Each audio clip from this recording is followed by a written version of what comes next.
Merci beaucoup Hélène. Merci aussi à Sarah d'avoir organisé ce stimulant speed colloque et qui me permet de réfléchir à la question de l'habité sur laquelle je travaille depuis quelques années sous l'angle spécifique du confinement. Donc aujourd'hui, je voudrais proposer une réflexion sur l'habité dans les lieux confinés, inspirée de l'installation vidéo The House réalisée par Eija-Liisa Artela en 2002. Les œuvres de cette artiste finnoise peuvent être considérées comme des méditations sur la manière dont les différents systèmes de représentation dramatique et les modèles de relations entre les êtres opèrent. Comme la plupart de ces installations plus anciennes qui présentent des drames humains, The House explore les incertitudes de la subjectivité. Il s'agit d'une installation projective tricanale de 14 minutes mettant en scène une femme, Eliza, décrivant en finnois surtitré en anglais sans montrer d'émotion comment elle a commencé à entendre des voix qui interfèrent avec sa perception du monde. On la voit principalement dans sa maison, dont elle finit par couvrir les fenêtres avec du tissu noir pour tenir les images à l'écart et rester avec les sons uniquement. Cette œuvre s'appuie sur des entretiens et discussions avec des femmes qui ont vécu des épisodes psychotiques. Sa mise en espace à 3 écrans encourage les spectateurs à se tenir au bord entre l'intérieur et l'extérieur, où ils peuvent à leur tour entendre les voix de la vidéo.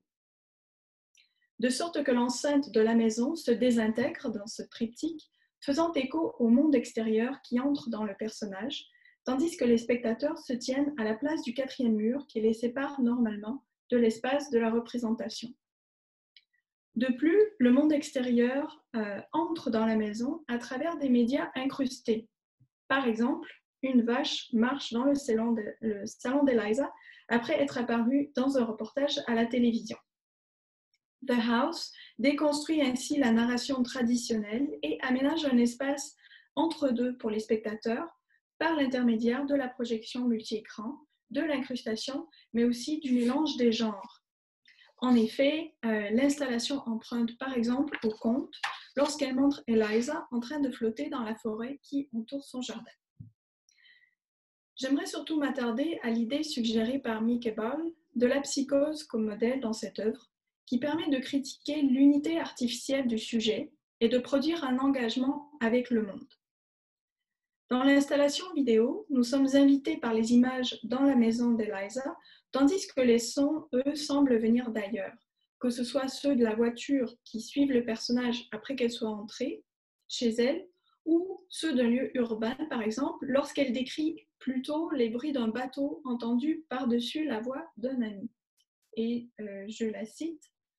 No place is just one anymore. Yesterday I was sitting with a friend at a restaurant table eating, and I started hearing the sounds of a paddle boat. I was simultaneously in the restaurant and beside the boat in some harbor, even though I've never seen the boat.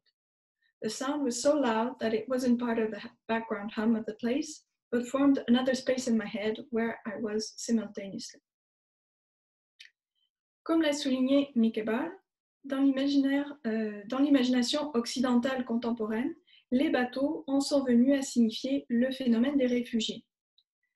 Tandis que le son autonome ne semble avoir aucun lien avec le personnage et sa maison, en renvoyant à un ailleurs, il contribue en réalité à ouvrir la maison au monde et à faire d'Eliza un sujet éthique. La perméabilité de la maison connecte les sphères privées et publiques et même politiques à travers la question des migrants. Alors que les murs de sa maison se dissolvent, le moi d'Eliza s'ouvre pour être habité par le monde et accueillir ses réfugiés contre l'indifférence sociale et politique. L'installation vidéo s'appuie ainsi sur l'association genrée de la femme et de la maison, à la fois confinement et pouvoir domestique, mais aussi de l'individu occidental et de la propriété privée, dont les frontières, lorsqu'elles s'évaporent, signifieraient l'effondrement du sujet. Or, c'est le concept de sujet qui s'ouvre lorsque le personnage visionnaire, par-delà le temps et l'espace, est affecté par les autres qui s'installent en elle dans une forme d'hospitalité et de care qui refuse la facilité de l'identification, comme le rappelle Kaya Silverman, que je cite, « C'est seulement en embrassant les autres personnes et objets que nous pouvons les libérer pour quels qu'ils soient elles eux-mêmes. Seulement en les enveloppant dans notre enclos psychique que nous pouvons créer un espace où ils peuvent émerger de la dissimulation. Habiter le lieu enclos de la maison va donc ici de pair avec être habité par le monde hors de la maison, comme si, à l'instar de l'installation vidéo, celui-ci était projeté sur les écrans que forment ces murs, métonymie d'Eliza elle-même et dont elle entend les échos. Cette œuvre suggère ainsi un modèle d'élaboration du sujet contemporain qui ne s'appuie pas sur des frontières, dont la fonction, rappel du Rulotman, est de contrôler, de filtrer et d'adapter ce qui est externe à ce qui est interne. À l'inverse de l'individu moderne comparable au territoire de l'État-nation ou à la structure cellulaire, le sujet présenté par Artila, alors qu'il occupe le lieu habituellement réservé à la sphère privée, est lui-même occupé par l'autre, l'ailleurs, l'extérieur. Il rappelle que le sujet, tel qu'il pourrait être pensé par les théories du cosmopolitisme, non pas dans son versant voyage de la jet-set européenne, mais comme manière d'envisager des modes contemporains de conscience qui pourraient correspondre à une connexion globale intensifiée, à travers notamment des communautés imaginées, et suscitant un sentiment planétaire, plutôt que ou en plus d'un sentiment du lieu.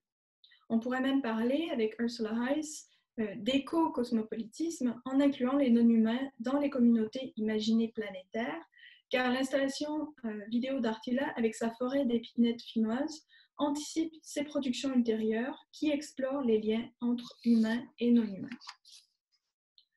The House présente ainsi une forme d'habiter du lieu clos de la maison qui implique d'être habité par le monde et ses habitants dans une forme de contagion à distance qui déconstruit l'opposition habituelle entre intérieur et extérieur par l'intermédiaire de populations, les personnes réfugiées et celles qui souffrent de psychopathologie, plus sensibles, chacune à sa manière, aux enjeux que pose l'habité. Je vous remercie de votre attention.